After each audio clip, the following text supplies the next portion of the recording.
morning.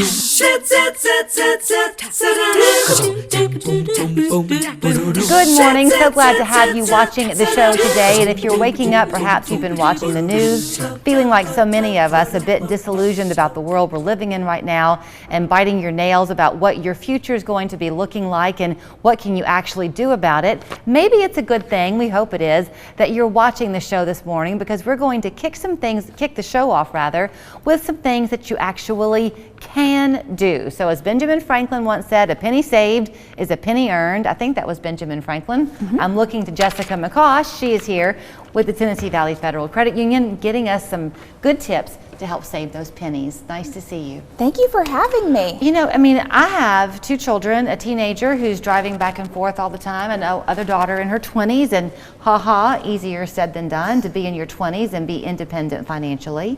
So our family certainly is feeling these inflationary costs. Everyone's hurting right now. Yes. Economists estimate that the average American family is shelling out more than $275 a month. And that was before Putin launched this attack on Ukraine and had ripple effects across the globe. So what can we do here at home to stretch our money and stretch that dollar?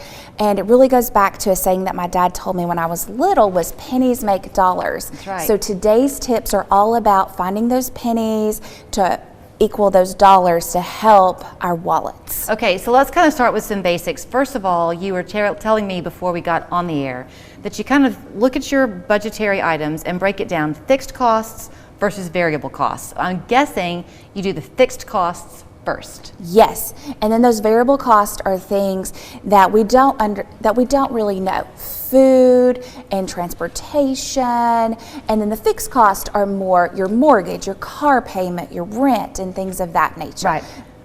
You were going to say something and I began to cut you off. Budgeting. So it really starts with budgeting and setting your budget down with your family and looking at where your expenses are going.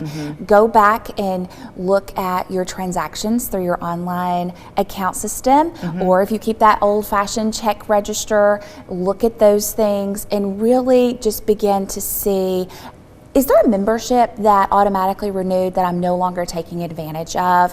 Let's cancel that. Do I really need to be getting a coffee in the morning? Let's start brewing it at home. Where can I take my lunch and things of that nature with your budget? One that I have, my heart breaks for anybody, sorry, it's my life, I guess, with teenagers, because if they're driving their own car, that's an expense that you have to maintain. They have to do that, but they're teenagers, so they're still having to figure out how to map.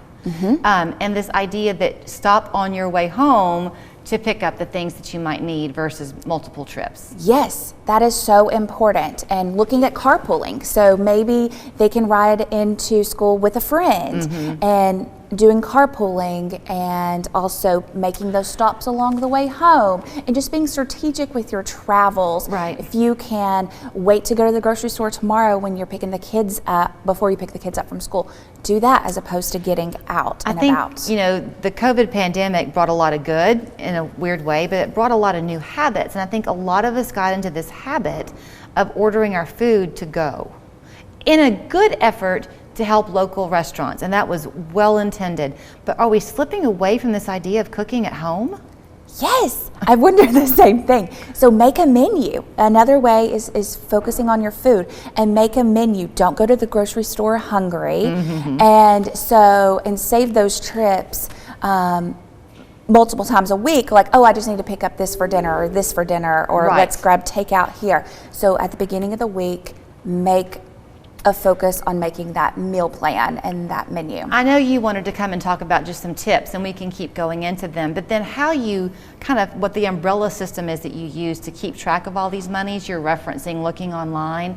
At the credit union, you can set up multiple accounts, and you can have some as checking, but you could have some as savings, and that way it's an untouchable. Yes, that is a great point. We offer, you can go into the credit union and say you're saving for a vacation, and you just say, I want it to call it this vacation club. We can change that for you, and so that you have that money there. Or maybe you have a checking account at another financial institution and you just want to come to the credit union and open a savings account so they're separate and you're not tempted to dip into that. Do that as well. I did that with y'all because that way I don't have a debit card associated with my account.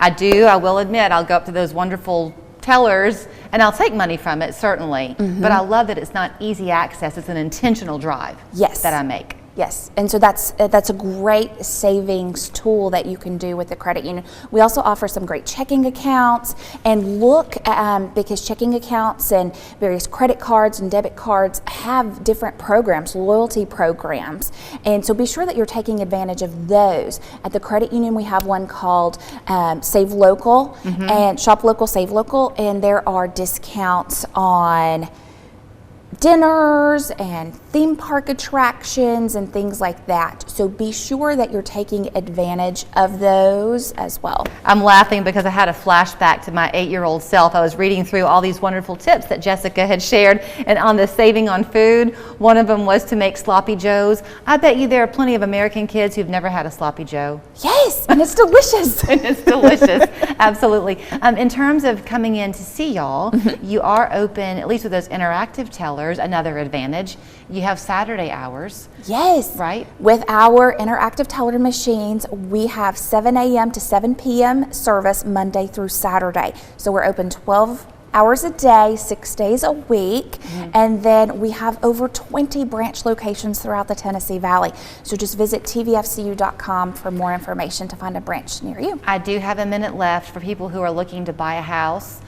Your mortgage rates are competitive? Yes, they are. And if you're looking to buy a car, now's a great time if you need to get into a fuel efficient vehicle, come and see us. And you can do it online too, can't you? You can do it online. You can't find it any easier. So it's the Tennessee Valley Federal Credit Union. You know their website, tvfcu.com. You can always learn more about the various offerings they have by going to that website. You can also give them a call at 634-3600. A very nice, real person will answer the phone. Yes. To help put you in touch with the right department. And in the meantime, maybe we'll all be making some sloppy joes this weekend as we watch the weather.